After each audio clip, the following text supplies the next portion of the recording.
Olá a todos, meu nome é Carlos Eduardo Gouveia, sou presidente executivo da CBDL, Câmara Brasileira de Diagnóstico Laboratorial. Há mais de 30 anos nós temos trabalhado muito o conceito da importância do diagnóstico, o valor e a importância que o diagnóstico tem para acesso a terapias cada vez mais eficazes e adequadas. Se vocês considerarem, 70% das decisões médicas são de fato baseadas em diagnóstico. Se o diagnóstico for precoce e preciso, obviamente vai ser muito mais acertada. E para esse bate-papo hoje, falando sobre saúde pública na prática, nós temos grandes convidados. À minha direita, a doutora Érica Shimara, muito obrigado.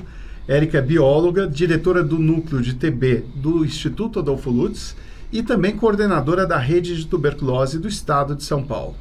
À minha frente, Ana Flávia Pires, executiva da Germsure, com grande experiência em saúde pública. Passou pelo Ministério com bons desafios e vai compartilhar um pouco disso conosco hoje. E o Marcelo, também biólogo, estou cercado por biólogos aqui. Estou dominando hoje. E o Marcelo Anés, que é gerente nacional de vendas da QIAGEN e vai trazer um pouco o olhar da tecnologia, da inovação e o que está por vir. E assim, agradeço a todos vocês por estarmos aqui juntos nesse final de dia para falar um pouco sobre a infecção latente da tuberculose, o problema de saúde pública que é a identificação da tuberculose nas suas diferentes fases e como que o Estado tem lidado com isso. Acaba sendo mais um problema de saúde pública. O Estado acabou assumindo esse papel tanto do diagnóstico, mas também da terapia e o monitoramento. E aí eu gostaria de convidar a Érica, se você pudesse falar um pouquinho de como está o Estado de São Paulo, em termos de projetos, e aí eu sei que você tem inúmeros projetos para relatar. Hoje não vai dar tempo para falar sobre tudo, mas pelo menos trazer um pouco. E até dos números do Estado e também do Brasil. Acho que seria legal para iniciar o nosso bate-papo. Obrigada pelo convite. É importante dizer, a primeira coisa de todas é que a tuberculose é uma doença que tem cura. Então, a gente pode realmente trabalhar essa doença e entender que a busca pelo atendimento é fundamental. Então, a gente tem tido números muito bons nesses últimos anos. A gente tem no país cerca de 82 mil novos casos por ano. E é interessante, porque as pessoas acham que a tuberculose já acabou, né? Exatamente. Muita gente nem lembra mais que é coisa do passado, e não é verdade. Quando me perguntam, o que você faz? Eu trabalho com tuberculose. Nossa, mas ainda existe tuberculose? Existe, e muita. Então, a gente precisa trabalhar este conceito, precisa divulgar esta informação de que a tuberculose continua causando doença, mas ela é uma doença curável. Então, quando a gente fala desses números, às vezes as pessoas assustam. Mas a gente precisa entender que a gente consegue fazer um controle, um tratamento, para que a gente consiga diminuir esse tempo. O que é muito importante entender? Depois da pandemia, a gente teve um grande problema com a tuberculose. Então, esses números que a gente tinha em 2019, girando em torno de 82 mil novos casos, em 2020 houve uma diminuição nesse número de casos, mas essa diminuição não foi por conta da questão de diminuir a incidência da tuberculose. Subdiagnóstico, provavelmente. Subdiagnóstico, as pessoas deixaram de buscar os postos de saúde para fazer o diagnóstico. E agora nós estamos vendo aqui, final de 2021, 2022, um aumento desse número de casos.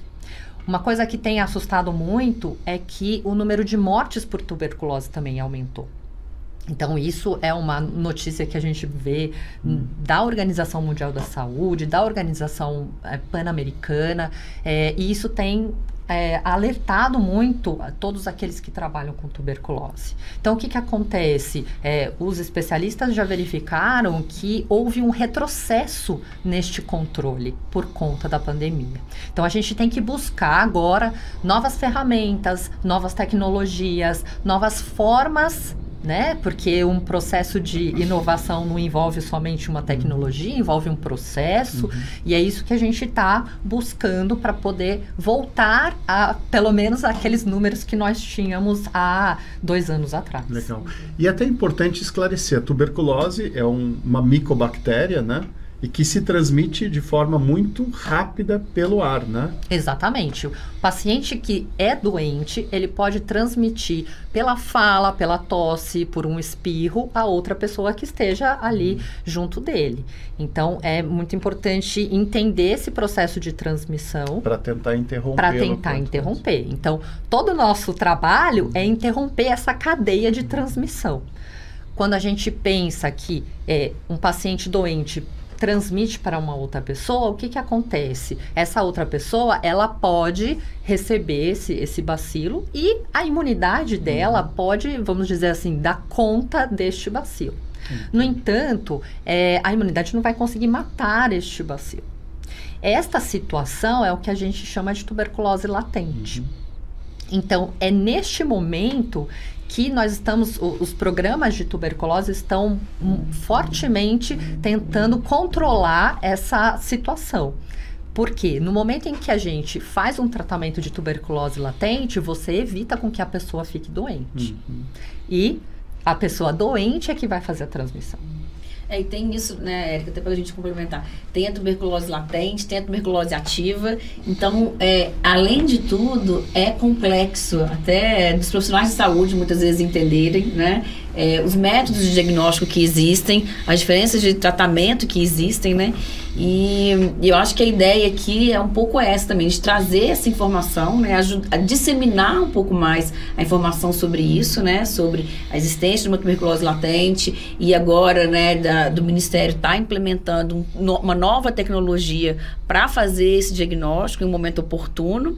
E da tuberculose ativa, que aí você já tem um outro momento de diagnóstico, com outros testes e um outro tratamento. Né? É legal, Ana, até se puder trazer quais são os tipos de diagnóstico para os diferentes momentos e que tipos de pacientes são os mais comuns de serem objeto aí de... Então, hoje, se a gente, né, for falar da tuberculose latente, o Brasil, né, o Ministério da Saúde agora implementou um protocolo para pessoas HIV positivas com CD4 acima de 350, né, Érica? Então, um protocolo bem específico para uso desse teste, para crianças que tiveram contato com pessoas com tuberculose e para pacientes que vão fazer uso de células-tronco. Então, a gente está bem fechado, né, nessa população, mas se a gente fosse pensar para o PPD, por exemplo, que é um teste, o teste tuberculínico, né, a prova tuberculínica, que ela tá junto ali, né, junto com o IGRA, que é um teste que a gente vai falar aqui hoje. Um teste, você pode usar um teste ou o outro, várias outras pessoas vão utilizar, né? Todos os profissionais de saúde deveriam fazer, né, Érica? O PPD, acho que no Adolfo Lutz, não sei se tem esse protocolo, se vocês fazem esse protocolo, mas a maioria dos profissionais de saúde deveria fazer. E um teste como esse, né, o IGRA, ele poderia substituir todas as pessoas que fazem PPD, mas hoje o Ministério está centralizando em um grupo, porque, enfim, né, os custos são outros, e agora a gente está entendendo até como que é feita essa implementação, né? Como é que vai fazer essa mudança, né? E a Érica está tendo essa experiência e aqui a gente super apoiou essa ideia que a gente teve de entender como vai acontecer essa implementação desse produto, né? O Ministério, então, tem um papel de lançar políticas públicas, fazer aquisição desse teste, mas essa política pública, na prática, né, ela vai estar no município, ela vai estar no estado, é lá que ela vai acontecer. E quais que vão ser esses desafios, né? Como é que a gente vai fazer, como é que a gente vai transformar uma normativa do Ministério na prática para chegar no paciente. E hoje a gente tem monitorado um projeto de implementação para entender isso e até levar para a empresa, né?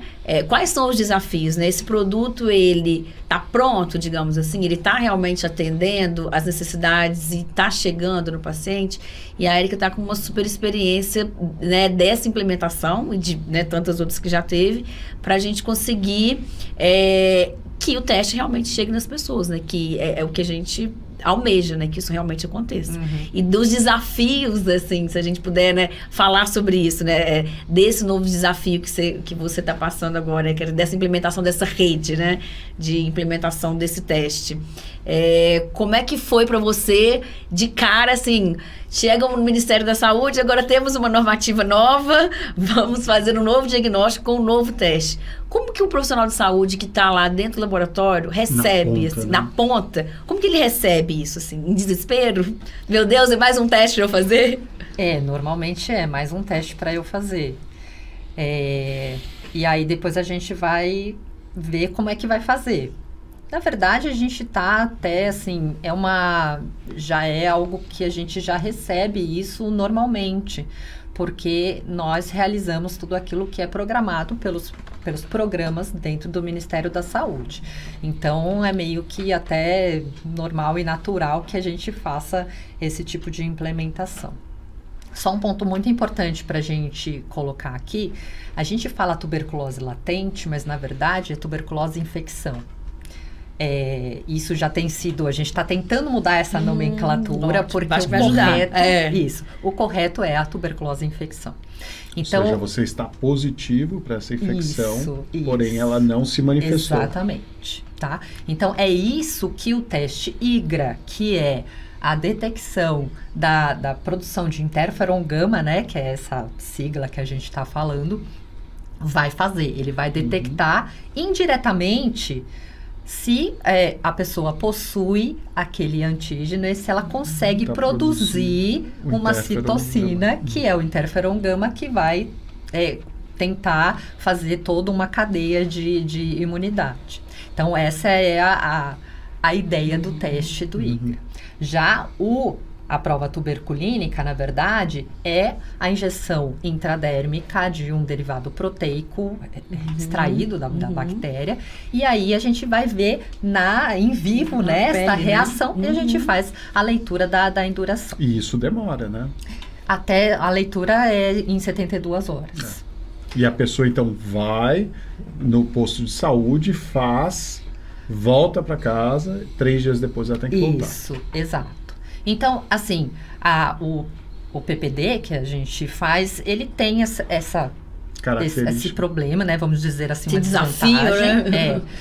Pelo fato da pessoa ter que voltar, pelo fato de você ter um profissional que precisa ser treinado para poder fazer essa leitura. Mas a gente também tem vantagens e desvantagens dos dois métodos, né? Então, a hora que a gente entra com um novo teste para implantar na rede, a gente tem que observar a rede de uma maneira muito ampla. O que é essa visão? É uma visão de que aonde você vai colocar, em que momento você vai colocar, como que deve ser todo um fluxo de trabalho. Então, eu não estou falando de implantação em um laboratório. Eu estou falando da implantação numa cadeia de diagnóstico. Que tem que estar toda fechadinha, né? Exatamente. Do paciente, do médico, toda amarrada. do laboratório. Então, esta cadeia de diagnóstico, ela precisa estar completamente fechada e completamente estruturada.